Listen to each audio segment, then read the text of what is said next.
Sa tungod nini nag-ampo ako sa Amahan, nga maoy nga tagkabanayan sa langit ug yuta.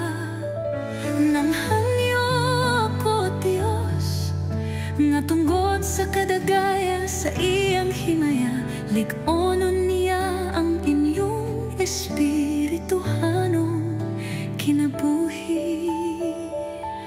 Magpuyo unta si Kristo sa inyong kasing-kasing, pinaagi sa inyong pagtuo, aron mo gamot ug malig-on ang inyong gugma, ug uban sa tanang katawhan sa Dios.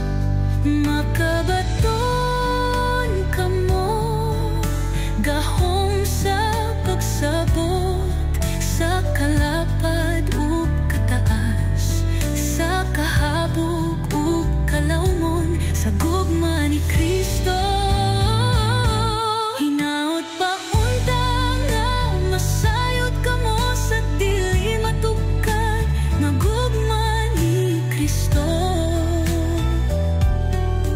Ug sa ingon ni Ana makinabuhi ninyo ang kinaya sa Dios. Daygon ta ang Dios kan sanggahom aniya kanato, ug maoy makahatag ug labaw pa kaysa atong pangayoon. O hunahunahon daygon ta siya diha sa simbahan, ug diha lang Kristo Jesus ngadto sa tanang kaliwatan hangtod sa kahangturan.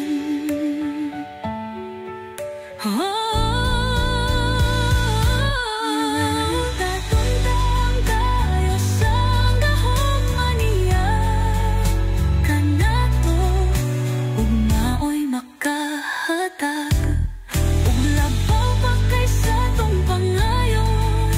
O hunahunahon daygon ta siya diha sa simbahan,